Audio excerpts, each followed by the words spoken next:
O cavalo estava defecando na minha sala de estar quando meu filho me ligou pela terceira vez naquela manhã.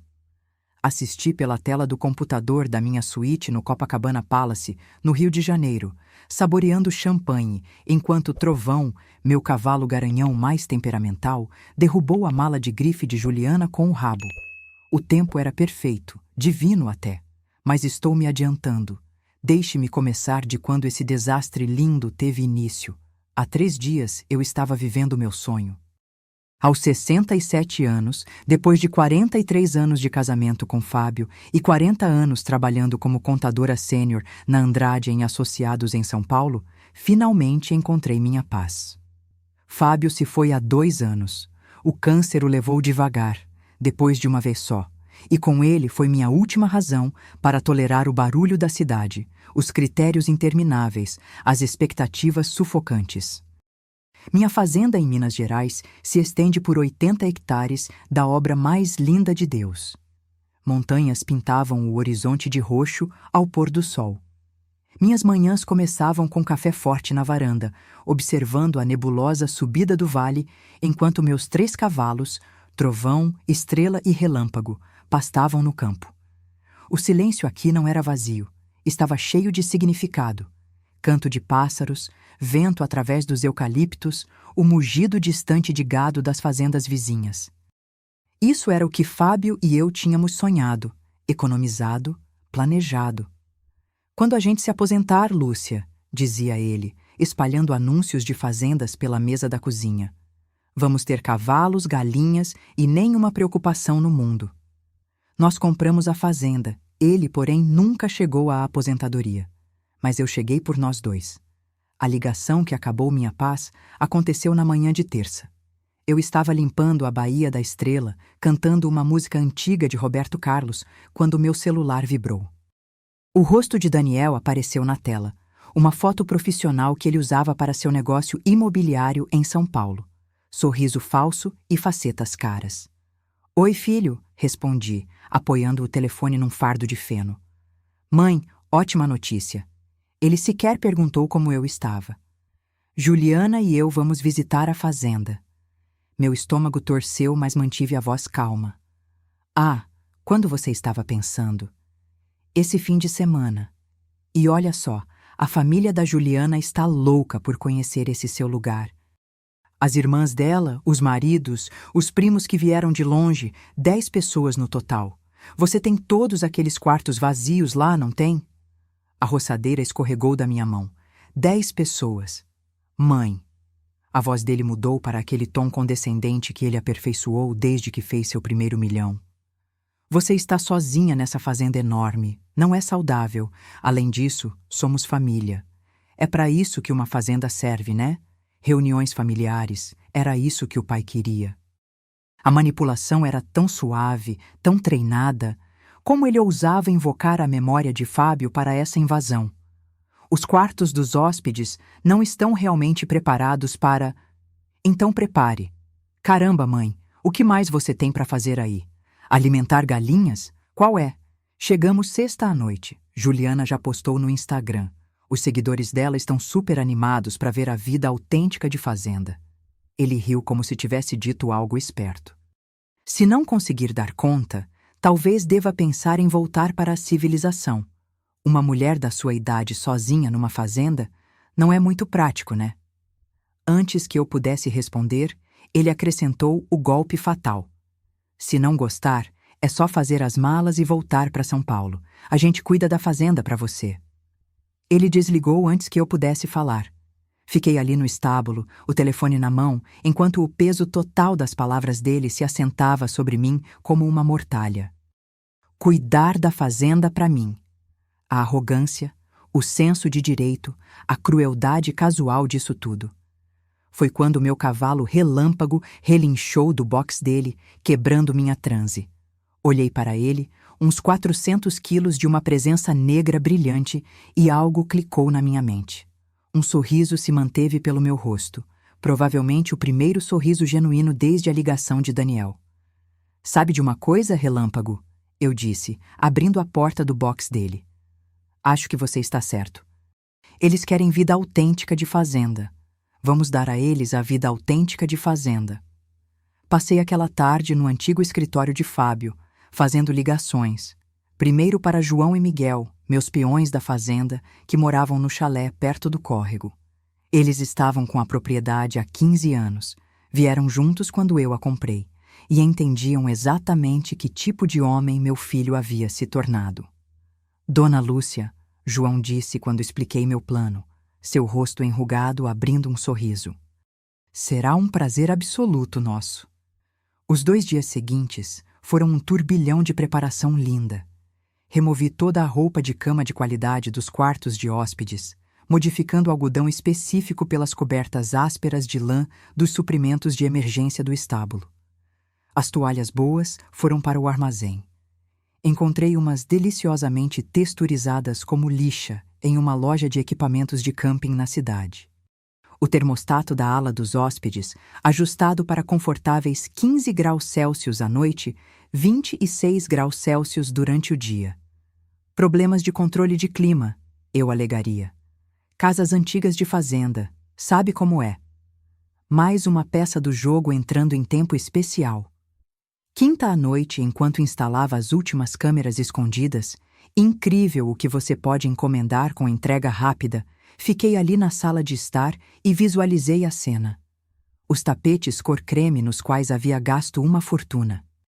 Os móveis vintage restaurados, as janelas panorâmicas com vista para as montanhas.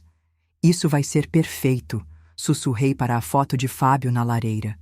Você sempre disse que Daniel precisaria aprender as consequências. Considere isso seu curso de pós-graduação.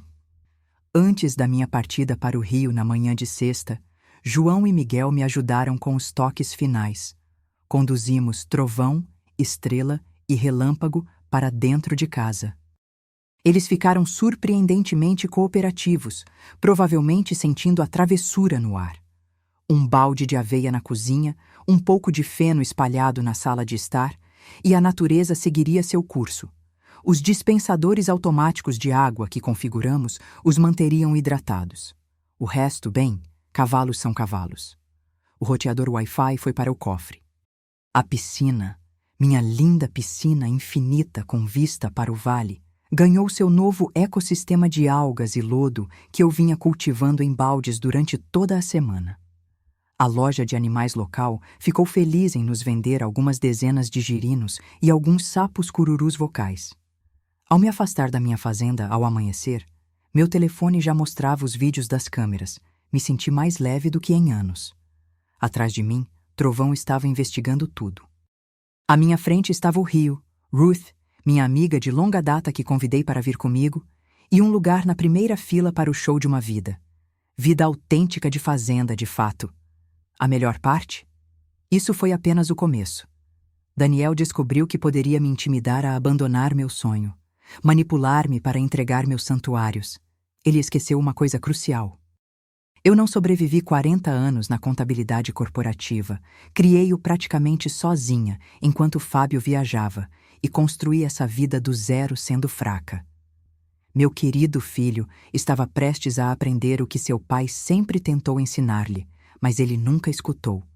Nunca subestime uma mulher que não tem mais nada a perder e uma fazenda cheia de possibilidades. Ruth estourou a rolha do champanhe exatamente quando o BMW de Daniel entrou na minha fazenda. Estávamos instaladas na suíte do Copacabana Palace, no Rio, laptops abertos para múltiplas alimentações de câmeras, bandejas de serviço de quarto espalhadas ao nosso redor, como se estivéssemos conduzindo alguma operação militar excitante, o que de certa forma estávamos. Olha os sapatos da Juliana, Ruth ofegou, apontando para a tela. São saltos de grife? São, confirmei, observando minha nora cambalear pela brita em saltos de 12 centímetros.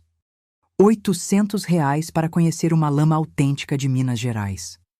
O comboio atrás do carro de Daniel era ainda melhor do que eu havia imaginado. 2 SUVs alugados e um sedã Mercedes. Todos os veículos que não servem em estradas de campo estão prestes a experimentar seu pior pesadelo. Através das câmeras, contei cabeças. As irmãs de Juliana, Luísa e Amanda. Seus maridos, Bruno e Carlos. As primas de Juliana de outra cidade, Maria e Sofia, e seus namorados cujos nomes eu nunca me preocupei em aprender. E a mãe de Juliana, Patrícia, que emergiu do Mercedes usando o que parecia ser calças de linho branco. Calças de linho branco numa fazenda. Lúcia, você é uma gênia absoluta, Ruth sussurrou, apertando meu braço enquanto os observamos se aproximarem da porta da frente. Daniel mexeu desajeitado com a chave sobressalente que eu havia dito a ele onde estava, embaixo do sapo artesanal que Fábio tinha feito em sua aula de cerâmica. Por um momento, senti uma pontada de algo. Nostalgia? Arrependimento? Mas então ouvi a voz de Juliana através do áudio da câmera externa. Meu Deus, cheira a merda aqui. Como a sua mãe aguenta isso? A coitada já estava sofrendo. Daniel empurrou a porta da frente e a mágica começou. O grito que saiu de Juliana poderia ter estilhaçado um cristal em 1000 partes. Meu cavalo trovão havia se posicionado perfeitamente no hall de entrada, rabo balançando majestosamente enquanto depositava uma pilha fresca de esterco no meu tapete persa. Mas foi Estrela que parou na sala de estar como se fosse dona do lugar, casualmente mastigando o lenço Hermès de Juliana que havia caído de sua bagagem, que realmente valeu a cena. Que porra é essa? A compostura profissional de Daniel evaporou instantaneamente. Relâmpago escolheu aquele momento para entrar vagando pela cozinha, derrubando o vaso de cerâmica que Fábio havia feito para nosso 40º aniversário de casamento. Ele se estilhaçou contra o piso de madeira e me surpreendeu por nem sequer estremecer. As coisas eram apenas coisas. Isso era inestimável. Talvez eles nem devessem estar aqui, Juliana sugeriu fracamente, pressionando-se contra a parede enquanto Relâmpago investigava sua bolsa de grife com seu nariz massivo. Cavalos não são para ficar dentro de casas, Patrícia disse, coberta de lama, seu linho branco já exibindo manchas marrons suspeitas por esbarrar na parede onde Trovão havia se esfregado a manhã toda. Daniel pega seu telefone, ligando freneticamente para mim. Deixei tocar 3 vezes antes de atender, fazendo minha voz ofegante e casual. Oi, filho! Estão bem? Mãe, tem cavalos na sua casa? O quê? Engasguei, apertando meu peito mesmo ele não podendo me ver. Ruth teve que cobrir a boca para parar de rir. Isso é impossível. Eles devem ter escapado do pasto. Ai, meu Deus! João e Miguel estão visitando família em Belo Horizonte esse fim de semana. Você vai ter que colocá-los de volta lá fora você mesmo. Como eu faço isso, mãe? Eles estão destruindo tudo. É só conduzi-los para fora, querido. Tem cabrestos e cordas de guia no estábulo. Eles são mansos como cordeiros. Sinto muito. Estou no Rio para uma consulta médica. Minha artrite, sabe? Volto domingo à noite. Domingo? Mãe, você não pode. Ah, o médico está me chamando. Te amo. Desliguei a ligação e desliguei o telefone completamente. Ruth e eu brindamos nossos copos enquanto assistíamos ao caos se desenrolar na tela. As próximas 3 horas foram melhores do que qualquer reality show já produzido. Bruno, tentando ser o herói, tentou agarrar a crina de Trovão para conduzi-lo para fora. Trovão, ofendido por tamanha ousadia, facilmente espirrou toda a camisa de grife dele. Carlos tentou enxotar Estrela com uma vassoura, mas ela interpretou isso como um jogo e o perseguiu ao redor da mesa do centro até ele escalar o sofá, gritando como uma criança. Mas a alegria do raiar da tarde veio quando o namorado de Maria, acho que se chamava Dário, descobriu a piscina. Pelo menos podemos nadar, anunciou, já tirando a camisa enquanto ia em direção às portas do pátio. Ruth e eu nos inclinamos para a frente em antecipação. O grito quando ele viu o pântano verde infestado de sapos que havia se tornado a piscina foi tão agudo que Trovão dentro da casa relinchou em resposta. Os sapos cururus que eu havia colocado tocaram em plena voz, criando uma sinfonia que teria feito Beethoven chorar de rir. O cheiro, imaginei, era espetacular.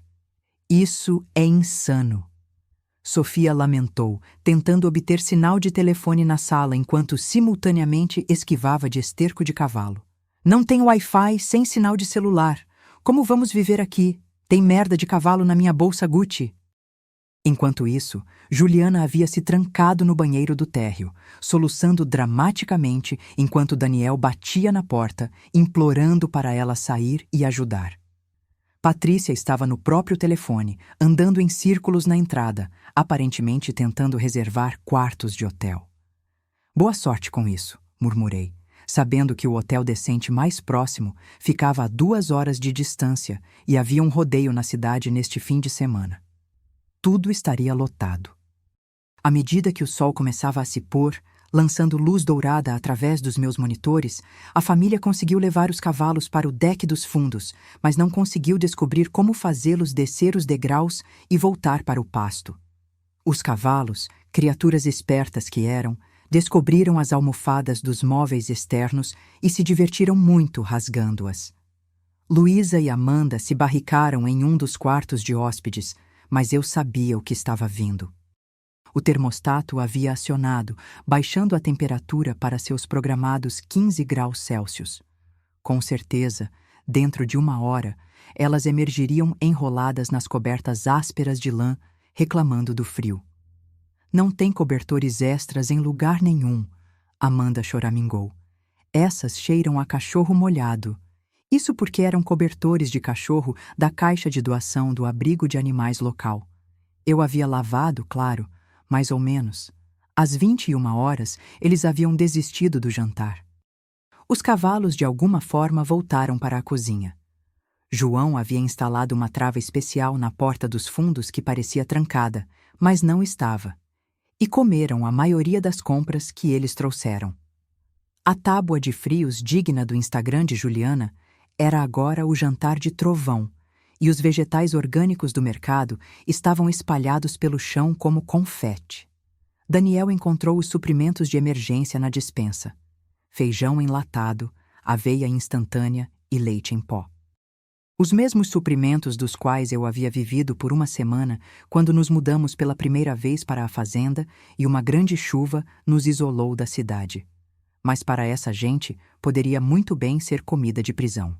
Não acredito que sua mãe viva assim, Patrícia disse alto o suficiente para a câmera da cozinha captar claramente. Não é de admirar que Fábio tenha morrido. Ele provavelmente escapou desse inferno. Senti a mão de Ruth apertar a minha. Ela sabia o quanto Fábio havia amado esse sonho, como ele havia desenhado esboços da planta da fazenda em cadernos durante os tratamentos de quimioterapia, fazendo-me prometer viver nosso sonho mesmo se ele não pudesse. Essa vaca, Ruth murmurou, quer que eu ligue para o restaurante dela e cancele as suas reservas para o próximo mês? Conheço algumas pessoas. Eu ri. Na verdade, ri pela primeira vez em dias. Não, amiga querida, os cavalos estão lidando com isso lindamente.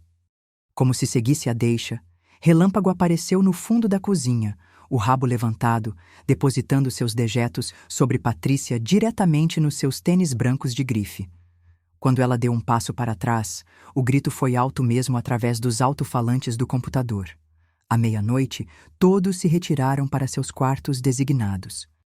Os vídeos das câmeras da ala dos hóspedes os mostraram encolhidos, sob os cobertores inadequados, ainda com suas roupas, porque suas bagagens estavam danificadas por cavalos, ou ainda nos carros, com muito medo de voltar lá fora, onde os cavalos poderiam estar à espreita. O alarme automático de galo que eu havia instalado no sótão estava programado para 4h30 da manhã. Os alto-falantes eram de nível militar, usados para exercícios de treinamento. O irmão de João tinha conseguido em uma loja de equipamentos de caça. Devemos pedir mais champanhe? Ruth disse, já alcançando o menu de serviço de quarto. Absolutamente, eu disse, observando Daniel andar nervosamente pelo quarto, gesticulando amplamente enquanto discutia com Juliana em sussurros ásperos. E talvez alguns desses morangos cobertos de chocolate. Vamos precisar de sustento para o show que vai ser o dia de amanhã. Através das câmeras, Daniel puxou seu laptop, provavelmente tentando encontrar hotéis ou descobrir como chamar um serviço de remoção de grandes animais. Mas sem Wi-Fi, aquele notebook caro era apenas um peso de papel muito bonito. Sorri, pensando no bilhete que havia na cozinha, escondido embaixo da cafeteira que eles eventualmente encontrariam pela manhã. Bem-vindos à vida autêntica de fazenda. Lembrem-se, deitar cedo, acordar cedo. O galo canta às 4:30 da manhã. A hora de alimentar é 5 horas. Aproveitem a estadia. Mãe. Na manhã seguinte, eles descobririam o quadro de tarefas que eu havia preparado. Serviço completo com limpeza de baias, coleta de ovos das minhas galinhas muito agressivas, passando pela cerca que eu havia estrategicamente enfraquecido perto do chiqueiro dos porcos, na fazenda ao lado. Seus porcos em miniatura eram artistas de fuga que não amavam nada mais nada menos do que investigar um território com gente nova. Mas esta noite, esta bendita noite, eu dormia em luxo, enquanto meu filho aprendia o que seu pai sempre quis ensinar. Respeito não é herdado, é conquistado. E às vezes, os melhores professores têm 4 patas e absolutamente nenhuma paciência para frescuras. O alarme de galo berrou às 4:30 da manhã com a sutileza de uma explosão nuclear. Através das câmeras, assisti ao caos se desenrolar em gloriosa definição de alta qualidade. Corpos pularam das camas, pessoas gritaram, e Patrícia, desorientada e com privação de sono, cambaleou para fora de seu quarto direto para uma pilha fresca de feno que Trovão havia deixado no corredor durante a noite. Por Deus! Ruth ofegou ao meu lado, quase engasgando com seu café da manhã com champanhe. Isso é impagável! O som do galo continuou por completos 5 minutos antes de desligar automaticamente. Quando finalmente parou, o silêncio foi pontuado apenas por soluços de Juliana no quarto dela. Daniel, com olhos profundos e cabelo em pé, emergiu vestindo seu terno de grife amarrotado, aparentemente a única roupa que os cavalos não destruíram.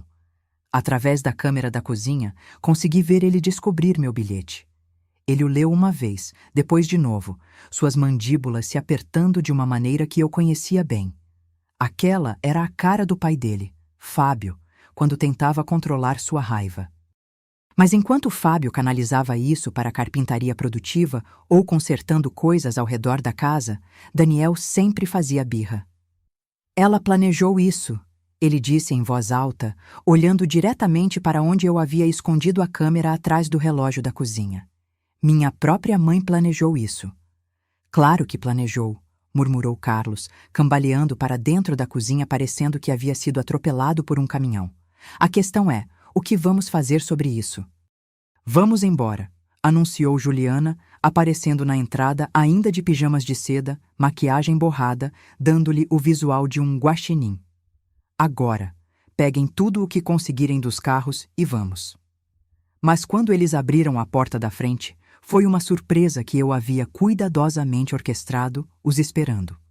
Durante a noite, os porcos miniatura da fazenda vizinha, 20 deles, tinham escapado através da cerca enfraquecida. E tendo explorado os arredores, descobriram as delícias deixadas nos carros de luxo. A Mercedes branca de Juliana estava cercada por porcos. Não apenas cercada, habitada. De alguma forma, eles conseguiram abrir a porta traseira.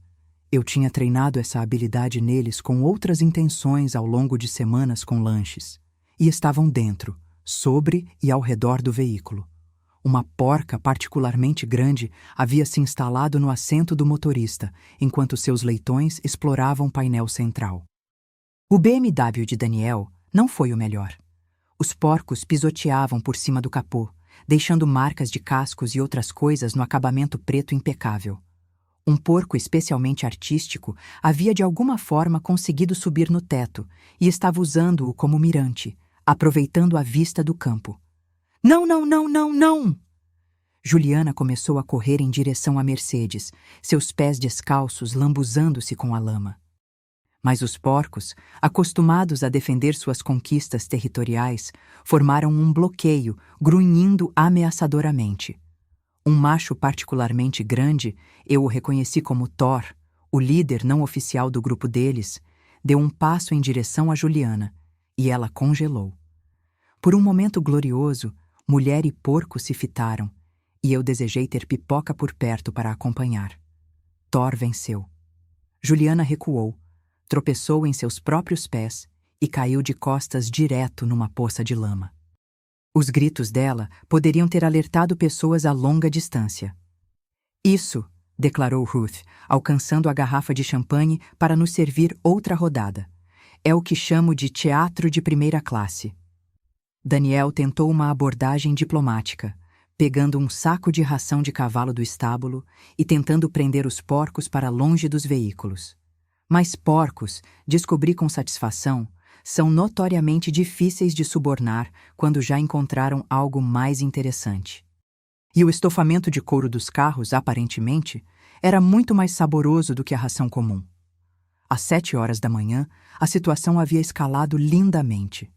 Os cavalos soltos saíram de volta para fora, mas recusavam-se a ir mais longe que a área dos fundos, onde descobriram que as almofadas dos móveis faziam camas excelentes. Os porcos mantinham os carros reféns. E agora, como peça final do meu plano, um novo elemento apareceu. O que diabos são essas coisas? Bruno apontou para o pasto onde minha encomenda especial da Fazenda Silva chegou durante a noite. Alpacas, Carlos respondeu, olhando de longe. São alpacas. Sua mãe tem alpacas? Na verdade, não tinha. Mas Pedro Silva, proprietário da fazenda de alpacas exóticas a 20 quilômetros de distância, me fez um favor depois que ajudei sua filha com declarações de impostos atrasadas. Ele havia concordado alegremente em emprestar seu rebanho mais exótico pelo fim de semana. Havia 7 alpacas, cada uma com sua personalidade distinta. Beethoven, o macho alfa, já estava exibindo seu comportamento territorial ao cuspir em qualquer coisa que se movesse. Mozart e Bach, os gêmeos, trabalharam em equipe para causar o máximo de caos. E Vivaldi, a fêmea, tinha um hábito especial que a tornava perfeita para este fim de semana. Ela cuspia com precisão de atiradores de elite em qualquer um usando técnicas extraordinárias. Juliana, ainda enlameada e agora furiosa, estava usando um roupão de banho rosa-choque. "Não vá lá fora!" avisou Carlos, mas era tarde demais. Juliana marchou em direção aos carros novamente, determinada a de alguma forma reivindicar sua Mercedes dos porcos ocupantes. Vivaldi, a alpaca, avistou Juliana a 50 metros. Eu quase pude ver os cálculos acontecendo naquela cabeça lanosa. O pescoço arqueou. Os lábios se enrugaram. E então, com a física e desafiadora maestria, uma bola de cuspe verde voou pelo ar e aterrissou com solução experimental diretamente no rosto de Juliana. Ruth e eu tivemos que pausar o vídeo enquanto nos recuperávamos do riso.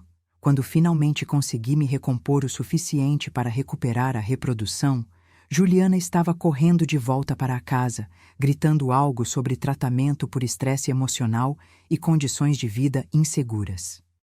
"Acho", Ruth conseguiu dizer entre risadas, "que você pode ter ido longe demais desta vez."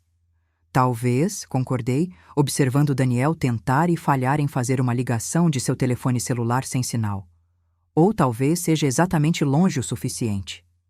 Às 9 horas da manhã, a fome finalmente impulsionou-os à ação. Com os carros inacessíveis e nenhuma promessa de resgate minha, eles começaram a explorar a despensa mais seriamente. Daniel encontrou uma caixa de suprimentos de emergência rotulada "Caso de Emergência", que continha, como prometido, itens básicos, mas também continha meu quadro de tarefas laminado. Assisti ele lê-lo em voz alta para o grupo reunido. Tarefas diárias da fazenda. Devem ser concluídas antes do café da manhã.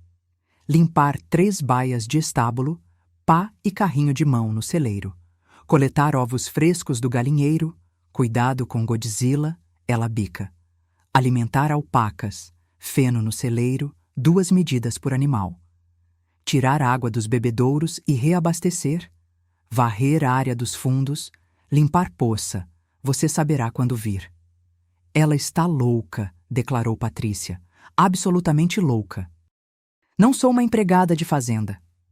"Tecnicamente", Luísa mencionou calmamente, "somos hóspedes não convidados em sua propriedade que ela especificamente disse que não estava pronta para visitantes." Daniel se virou para ela com muita raiva. Do que está falando? Ela é minha mãe, essa fazenda será minha algum dia, de qualquer jeito. Será? Miguel apareceu na porta dos fundos, assustando a todos.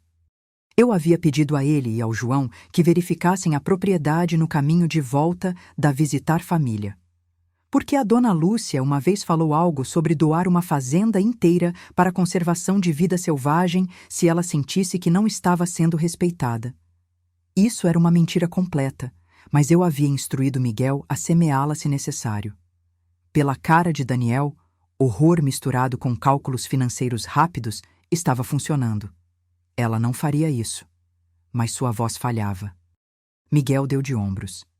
Seu pai sempre dizia que Dona Lúcia era a pessoa mais teimosa que já conheceu. Quando decide algo, fica decidido. Ele parou na porta. Aliás, os porcos da fazenda vizinha obedecem melhor a maçãs, caso vocês estejam tentando tirar os carros. Tem uma caixa no porão da despensa. Boa sorte. Ele saiu antes que pudessem fazer mais perguntas, mas a semente estava plantada. Através da câmera, Daniel puxou Juliana para o lado, sua discussão tensa, mas sussurrada. Reconheci aquela postura, aquela gesticulação. Ele estava fazendo contas, calculando patrimônio líquido e orgulho ferido.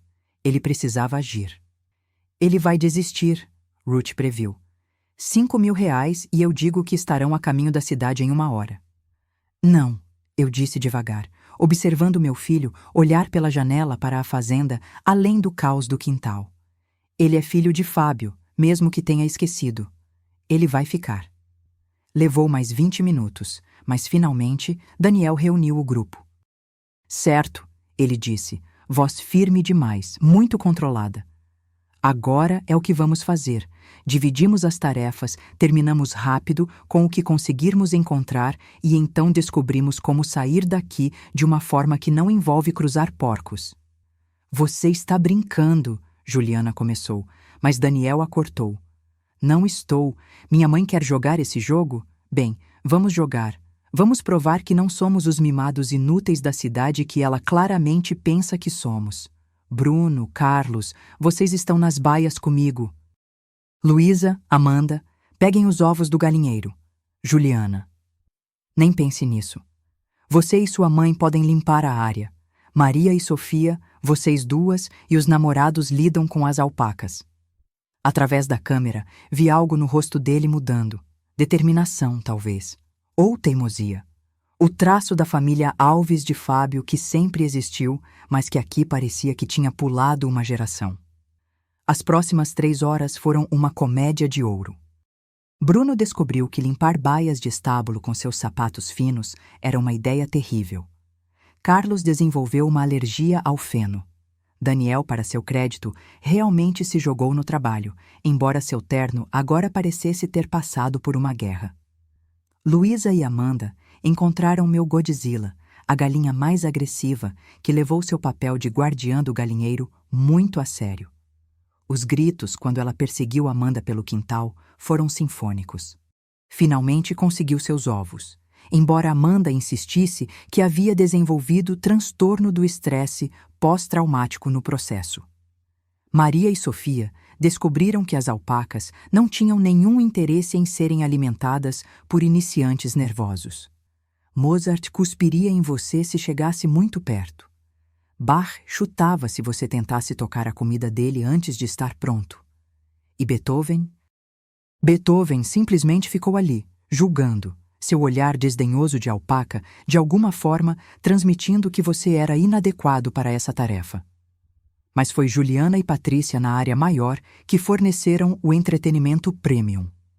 Confrontadas com a área coberta de esterco de cavalo, almofadas destruídas e manchas misteriosas, elas ficaram ali com suas vassouras como se os instrumentos pudessem transformar-se em cobras.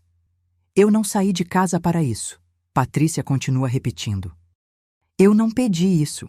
Nenhum de nós pediu, Juliana rebateu, mas eventualmente ambas chegaram a varrer. Pouco a pouco, a área começou a ficar limpa, não impecável, mas limpa o suficiente. Ao meio-dia, milagrosamente, todas as tarefas estavam completas. O grupo voltou para a cozinha, sujos, exaustos e cheirando a fazenda propriamente dita, mas havia algo diferente em suas expressões. Um senso de realização, talvez. Ou apenas choque do que haviam passado. Daniel encontrou os ovos que Luísa e Amanda haviam coletado, algumas batatas na despensa e os restos de bacon que os cavalos tinham perdido. Ele não disse uma palavra enquanto começou a cozinhar. O café da manhã de fazenda básica que Fábio havia preparado 1000 vezes. Assisti meu filho, que não cozinhava há anos, provavelmente, mover-se pela cozinha, lembrando-se de antigas memórias. Seu pai costumava fazer isso. Carlos observou calmamente, aparecendo com um antigo álbum de fotos que havia encontrado na sala de estar. Estava aberto para uma foto do Fábio na cozinha, usando seu avental cafona, fazendo panquecas para um Daniel jovem. Daniel olhou de relance, sua acústica pausando. Sim, ele disse finalmente. Ele costumava fazer. Comeram em silêncio, agrupados ao redor da mesa da cozinha. Não foi uma refeição gourmet digna de Instagram que tinham sem dúvida planejado. Mas era quente, feito com seus próprios esforços, e depois da manhã que tinha tido, provavelmente vista como uma grande realização. Tá, Bruno falou finalmente. Tenho que admitir. Sua mãe é uma gênia do mal, mas também... ela tem um ponto? Que ponto? Juliana perguntou. Que desembarcamos aqui, 10 pessoas, sem perguntar se ela queria companhia, na casa dela, que ela comprou sozinha depois que seu pai morreu. Bruno olhou para Daniel. Sem ofensa, cara, mas foi meio otário da sua parte. Puta merda, Carlos disse especificamente. Ela tem 67 anos e limpa 3 baias de estábulo todas as manhãs, sozinha, e a gente não consegue dividir 6 tarefas entre 10 pessoas sem fazer birra. Daniel ficou em silêncio, mas vi a realização atravessar seu rosto. Ruth pegou no meu braço. Talvez, eu sussurrei, ainda tenha esperança para ele. Mas o fim de semana não estava acabado. Ainda havia 24 horas antes de eu voltar da minha consulta médica, e eu tinha preparado surpresas suficientes para manter as coisas interessantes. Tarde da noite, quando pensei que o pior tinha passado, os geradores que eu havia estrategicamente drenado pela metade pararam. A luz apagou, o aquecedor desligou. E no escuro frio de Minas à noite, apenas com lanternas e uns aos outros, Daniel e seus acompanhantes iam aprender uma lição a mais. Algumas coisas não podem ser compradas. Algumas coisas têm que ser vividas, sofridas e só então conquistadas. E às vezes, a melhor herança que uma mãe pode dar ao filho é lembrá-lo de quem ele costumava ser antes de esquecer de onde veio. A luz apagou às 20 horas em ponto, mergulhando a casa em uma escuridão completa. Através das câmeras de visão noturna que eu havia estrategicamente colocado em circuitos separados, assisti ao pânico inicial. Juliana gritou. Alguém tropeçou. Telefones celulares dispararam como vagalumes, inúteis para qualquer coisa, exceto iluminação fraca. Tem que ser os interruptores, disse Daniel, sua voz ecoando pela casa escura. Alguém achou lanternas? Eles acharam. Eu havia deixado 3 na despensa de propósito. Não o suficiente para todos, para que tivessem que se agrupar e cooperar. Daniel pegou uma, Carlos outra e Luísa a terceira. O painel elétrico fica onde? Bruno disse. Porão, respondeu Carlos, tendo aparentemente explorado mais da casa do que os outros. Mas, cara, aquele porão é tipo de filme de terror. Teias de aranha do tamanho da minha cabeça.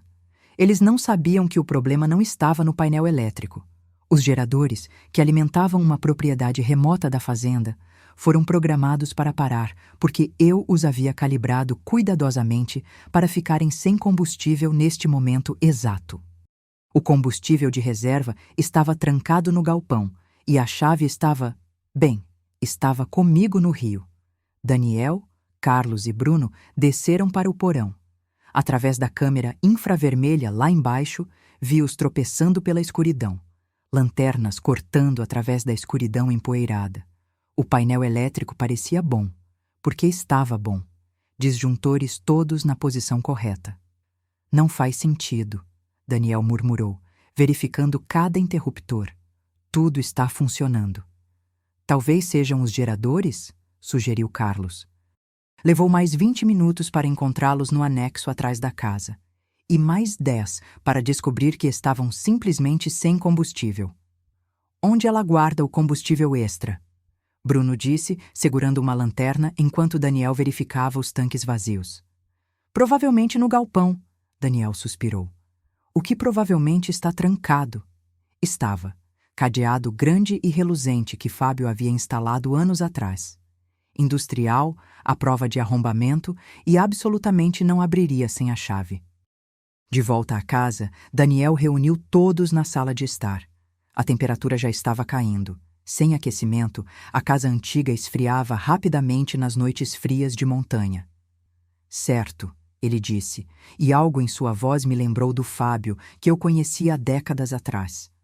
Calmo sob pressão, pragmático. Sem energia, essa noite significa sem aquecimento. Sem luz, exceto lanternas.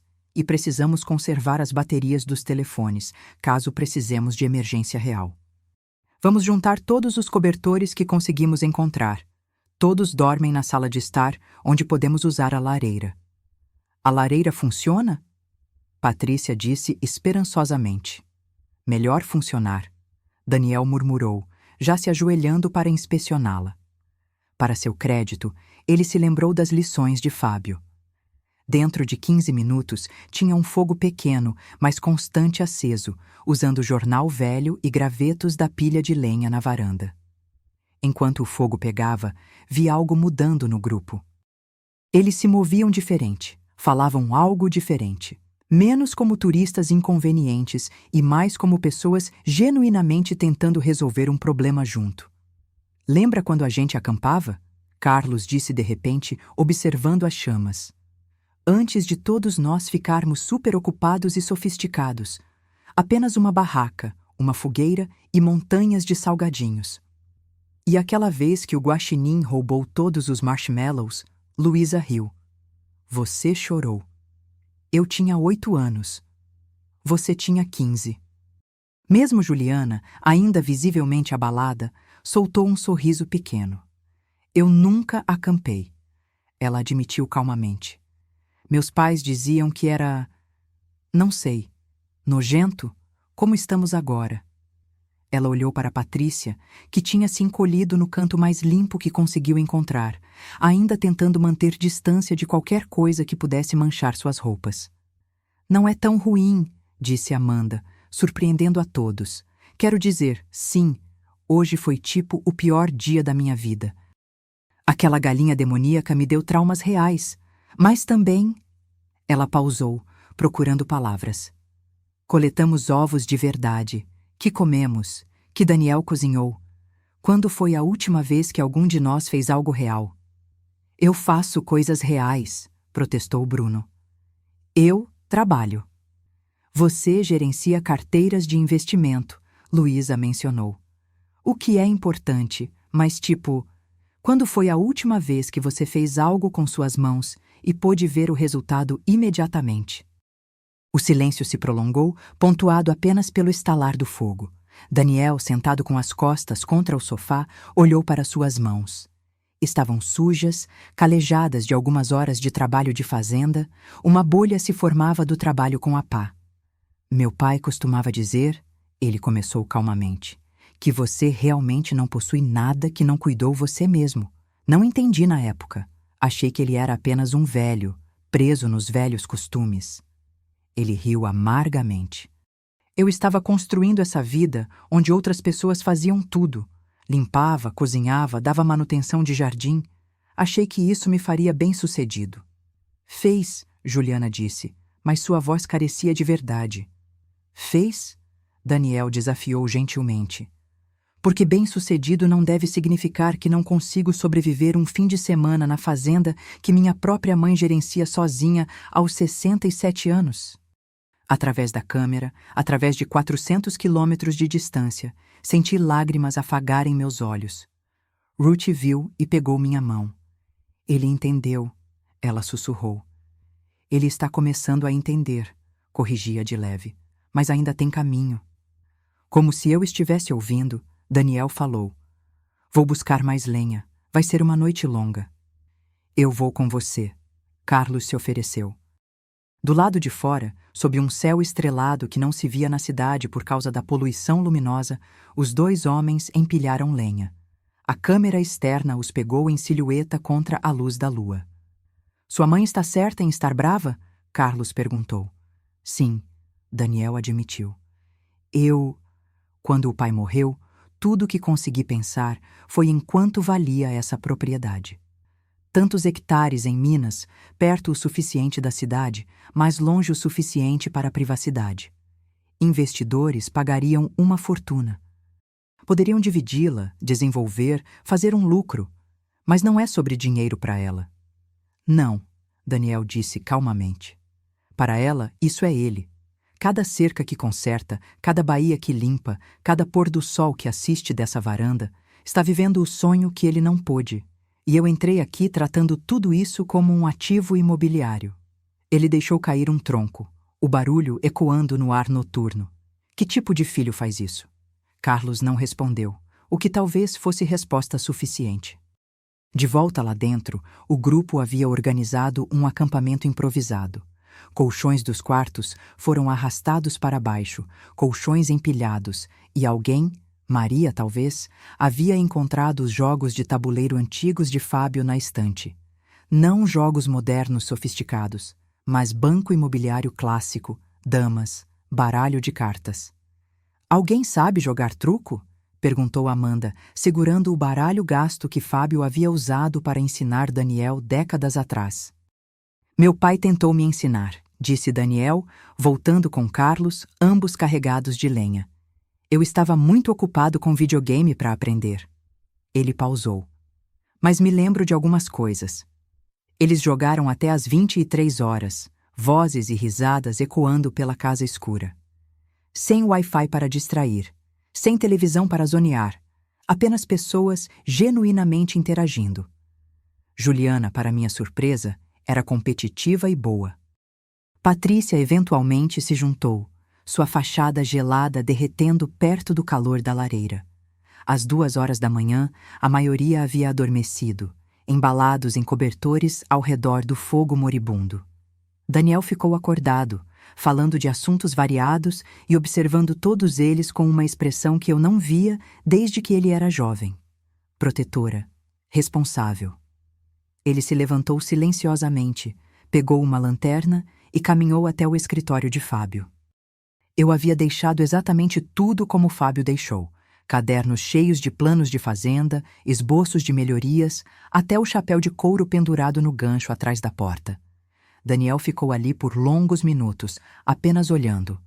Então ele alcançou um dos cadernos, folheando páginas de caligrafia cuidadosa de Fábio.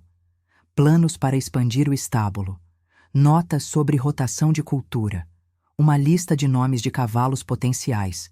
Trovão, Estrela e Relâmpago estavam todos lá, circulados. Na última página do caderno, Fábio havia escrito algo que fez Daniel congelar. Para Daniel, se está lendo, significa ou sou velho demais para gerenciar isso sozinho, ou fui para os pastos celestiais mais cedo do que planejei. De qualquer forma, filho, lembre-se, esta terra não é sobre o que vale, é sobre o que significa. É sobre acordar cedo porque animais precisam de você. É sobre sujar as mãos porque é assim que coisas crescem. É sobre construir algo que dura mais que você. Sua mãe entende isso.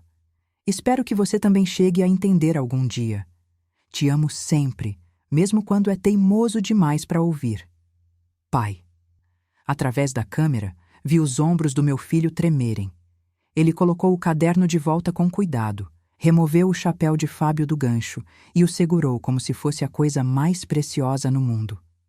No hotel, com Ruth dormindo na cama ao meu lado e a cidade do Rio brilhando do lado de fora, assisti meu filho chorar pela primeira vez em anos.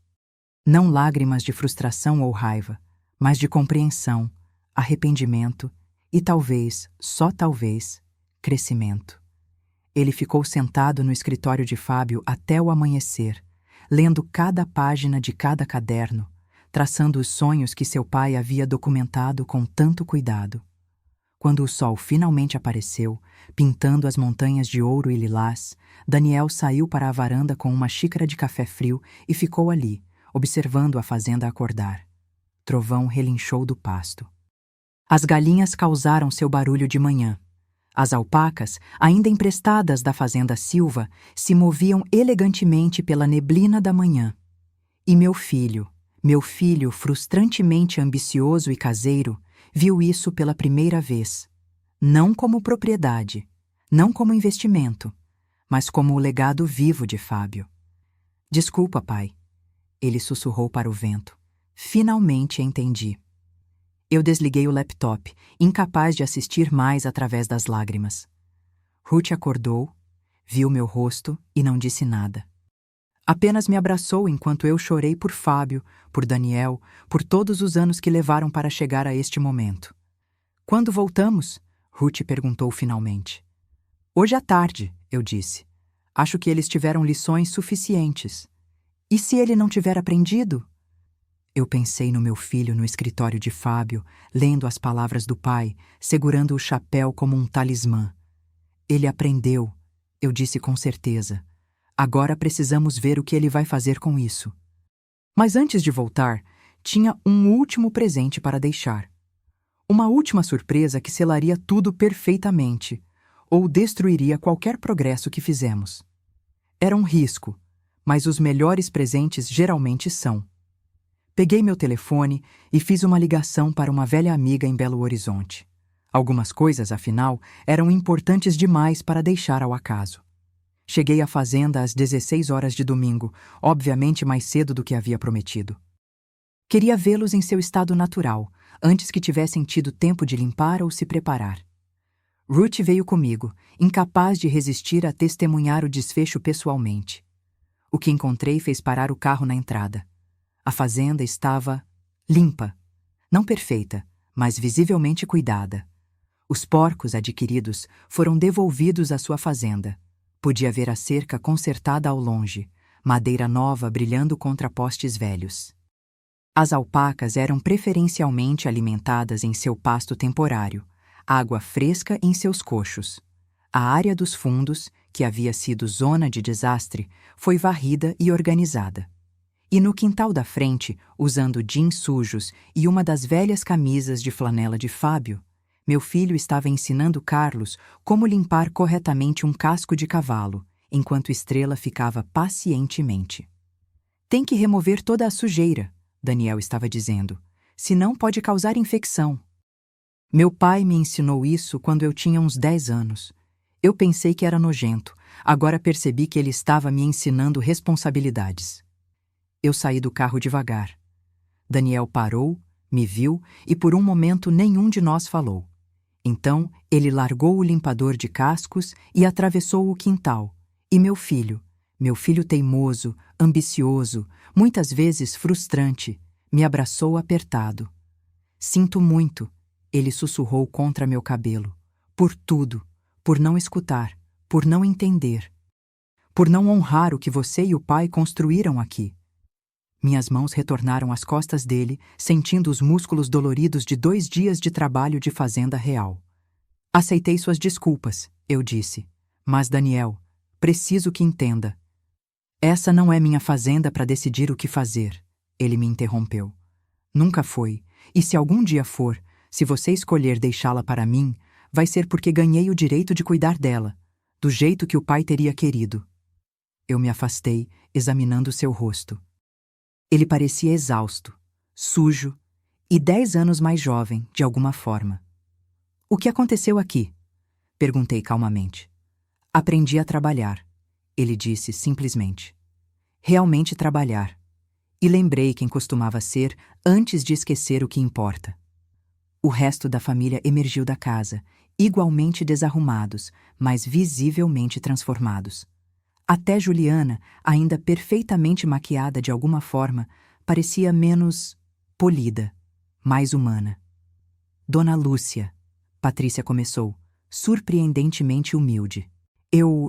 Nós pedimos desculpas. Invadimos sua casa, desrespeitamos seu espaço, e eu disse coisas terríveis sobre seu falecido marido. Disse, concordei. As câmeras pegaram tudo. O choque silencioso foi maravilhoso. Câmeras? Juliana disse fracamente. Vocês não acham que tudo aquilo foi acidente, acham?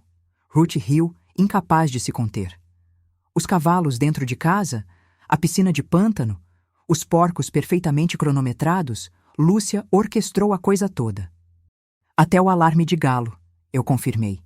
E os geradores, e as alpacas, que, por sinal, preciso devolver ao dono amanhã. Elas foram muito profissionais. Daniel começou a rir. Começou baixo, depois construído até ele estar dobrado, lágrimas correndo pelo rosto. Você nos humilhou completamente, ele conseguiu dizer entre risos. Uma mulher de 67 anos nos humilhou completamente. Sim, eu disse simplesmente. E vocês mereceram cada segundo. Merecemos com certeza, Carlos disse, começando a rir também.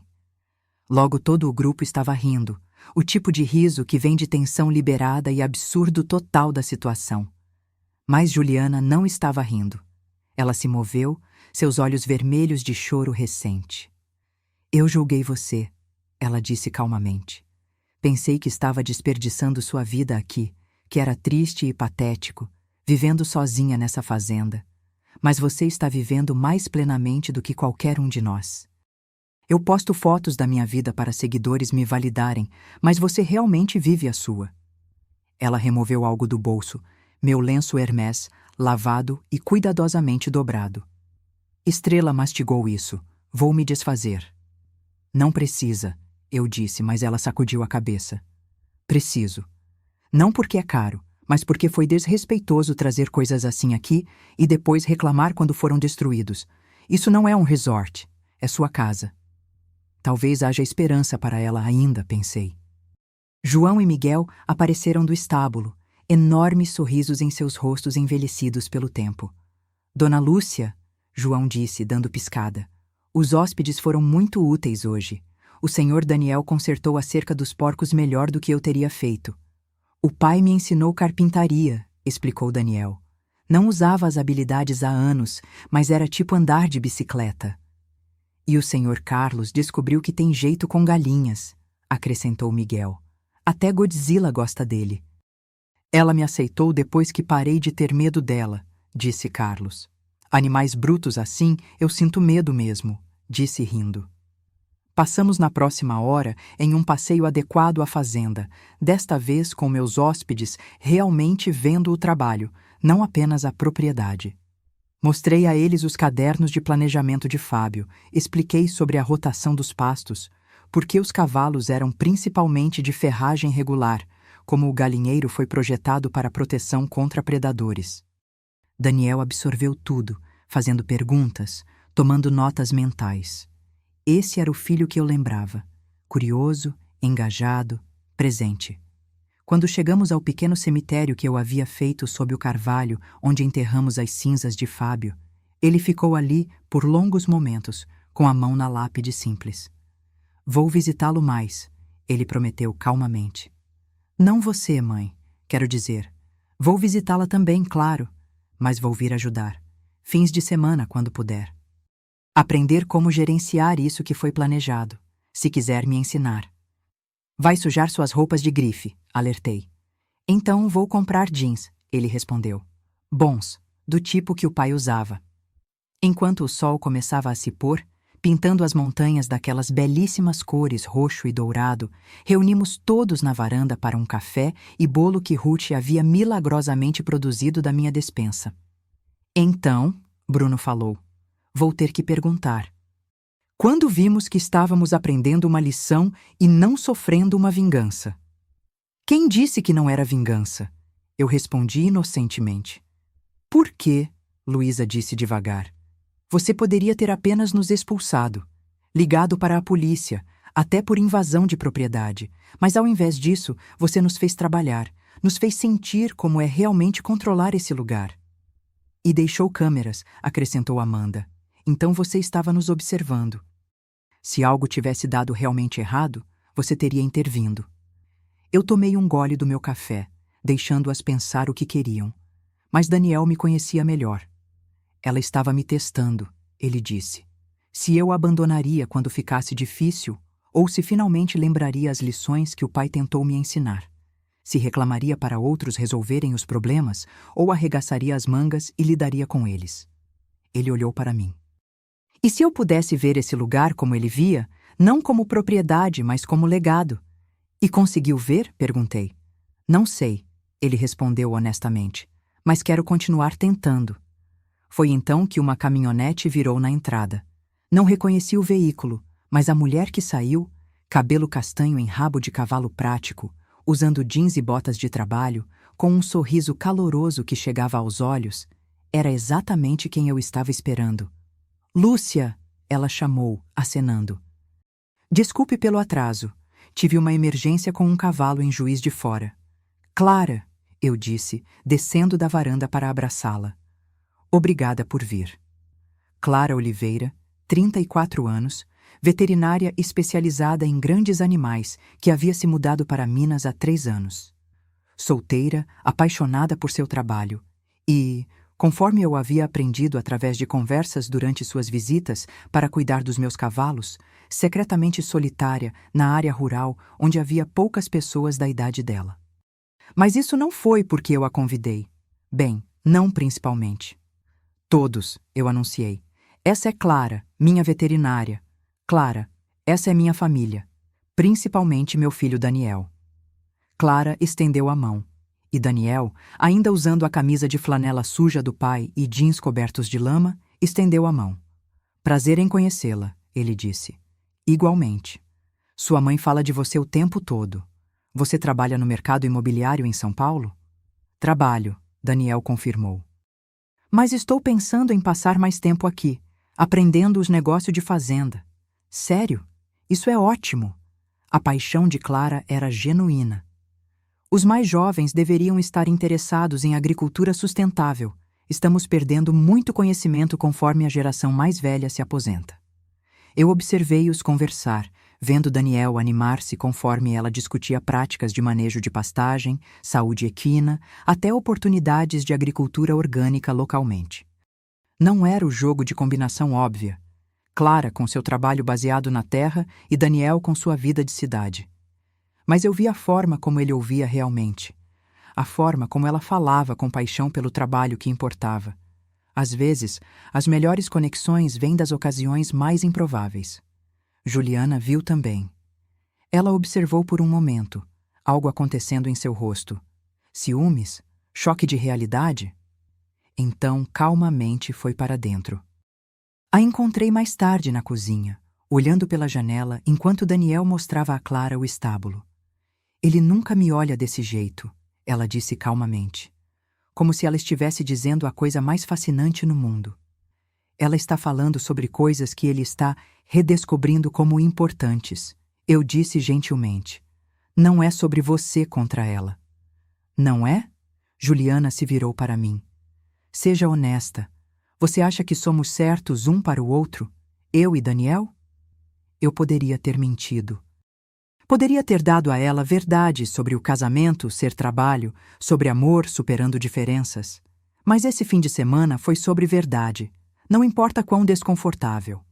Acho que vocês dois querem coisas diferentes da vida, eu disse com cuidado. E não há vergonha nisso. Mas tentar forçar um relacionamento quando seus valores fundamentais não se alinham, isso leva apenas à miséria para ambos. Ela concordou devagar, as lágrimas escorrendo silenciosamente. Eu sei. Sabemos há um tempo, acho. Só continuamos porque parecia bonito. Para o Instagram, para nossos amigos. Ela riu amargamente. Tão patético. Não é patético considerar a verdade, eu disse.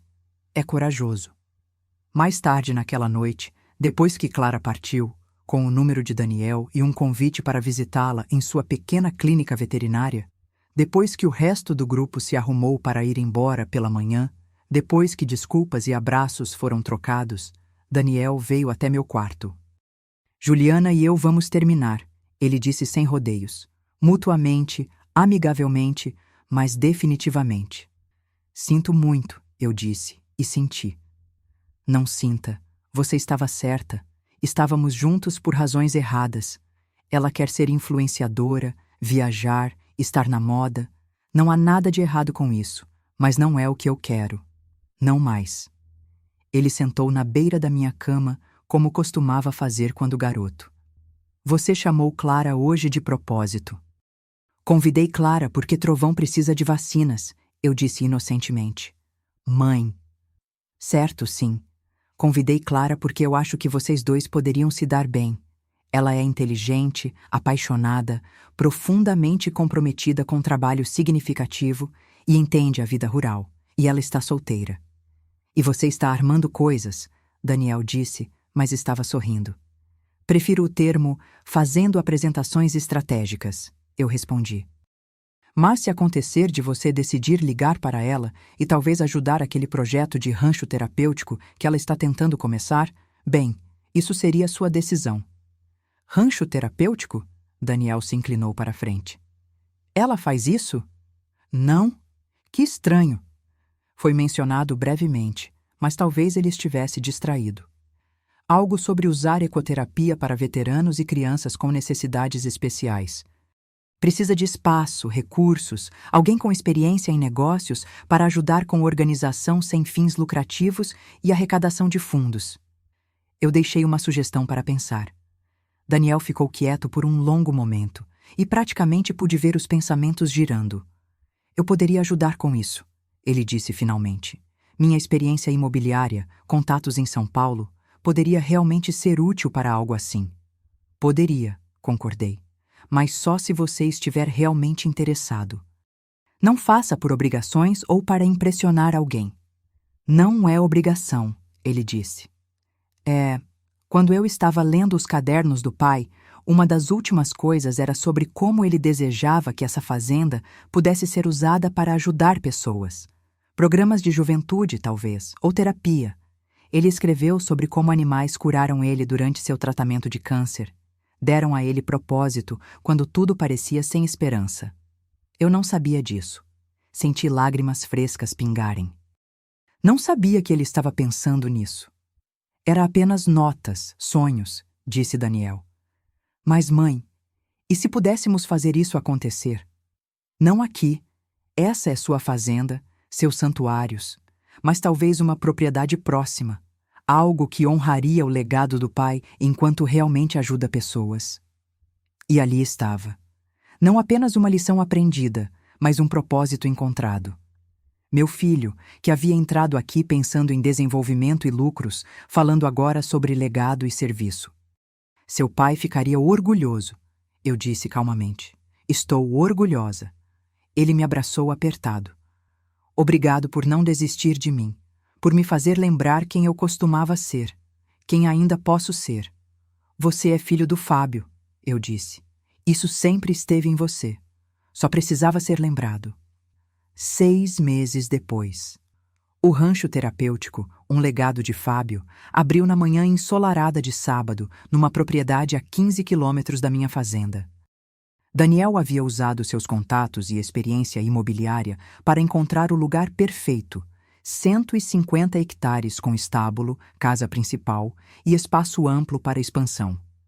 Clara era diretora veterinária e de programação, e Daniel, meu filho, o executivo imobiliário, serviu como diretor administrativo sem fins lucrativos, gerenciando a arrecadação de fundos, operações e construção de parcerias. Ele ainda mantinha seu negócio em São Paulo, mas passava 3 dias por semana aqui agora. E quando estava aqui, usava as botas de trabalho de Fábio que eu havia guardado, trabalhava ao lado dos funcionários construindo cercas e limpando baias, e gradualmente se tornou o tipo de homem que seu pai sonhava que ele seria. Clara e Daniel não estavam namorando oficialmente. Ambos insistiam que estavam focando no rancho, construindo amizade primeiro, tomando as coisas devagar.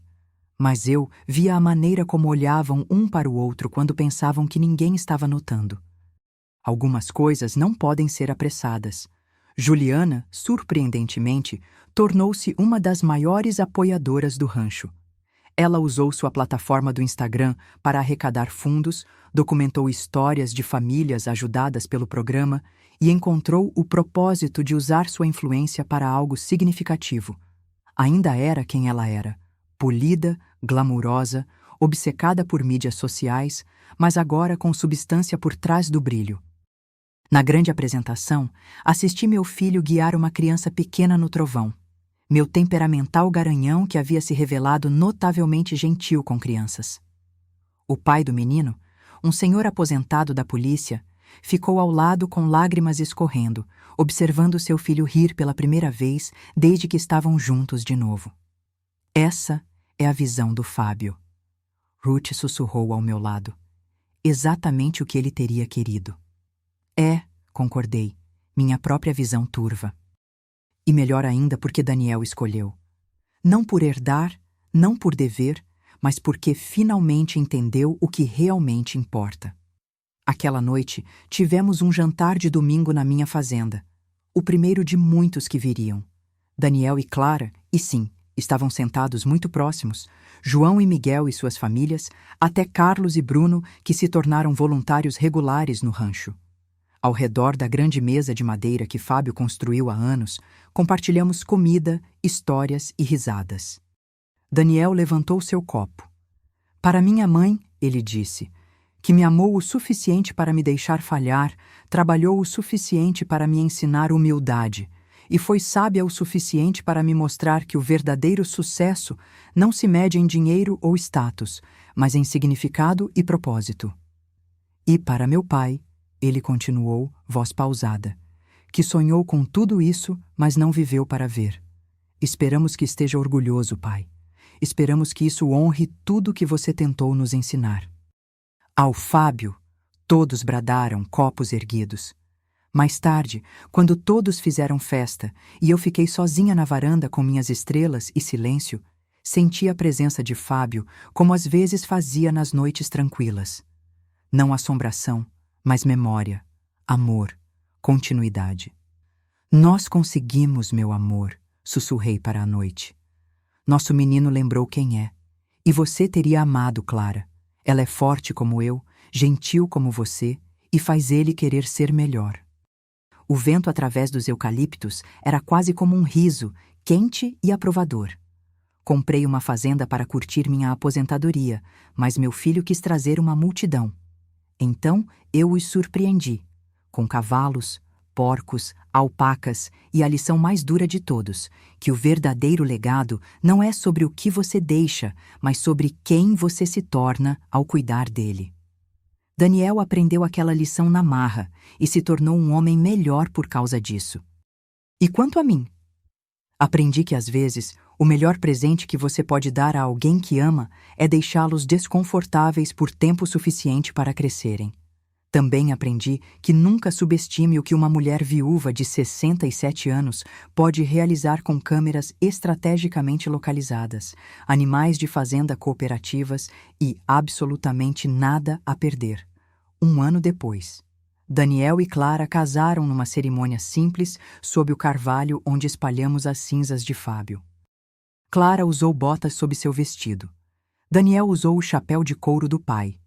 E quando eles trocaram votos sobre construir uma vida juntos baseada em propósito compartilhado e trabalho significativo, não havia olho seco presente.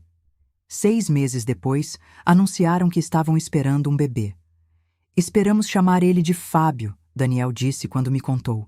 Se for menino, para que o nome continue e eu possa contar a ele sobre o avô que nunca conhecerá, mas cujo legado ele carregará. Seu pai adoraria isso, consegui dizer através das lágrimas. O pequeno Fábio Alves nasceu numa manhã de primavera, saudável e chorando alto. E quando o segurei pela primeira vez, vi os olhos do meu marido olhando de volta para mim, aquela mesma centelha de espera, curiosidade, força. Bem-vindo, pequenino, sussurrei. Você tem um nome grande para honrar, mas não se preocupe. Seu pai finalmente aprendeu o que isso significa. E vamos todos garantir que você cresça sabendo. Daniel ficou ao meu lado, o braço em volta de Clara, observando seu filho com admiração. Vou ensiná-lo tudo o que o avô me propôs ensinar, ele prometeu. Sobre trabalho duro, sobre a terra, sobre construir coisas com suas mãos, sobre como o verdadeiro valor não é sobre o que você possui, mas sobre o que você cuida. E quando estiver grande o suficiente, eu falei com um sorriso, vou contar a ele sobre o tempo que armei para seu pai com cavalos, porcos e alpacas. Só para que ele saiba que vovó não é alguém para bagunçar. Daniel riu. Meu Deus, por favor, conte. Ele deve saber em que família está entrando. Olhando ao redor da sala de hospital, meu filho crescido, sua esposa forte e capaz, seu bebê recém-nascido, e através da janela, as montanhas que Fábio e eu escolhemos como nosso para sempre, senti um contentamento completo que não senti desde que Fábio partiu. A fazenda continuava. O legado continuava. E nosso sonho, o que Fábio e eu tínhamos planejado naquelas noites tardias, sobre anúncios de fazendas e esperança, não apenas sobreviveu, mas prosperou.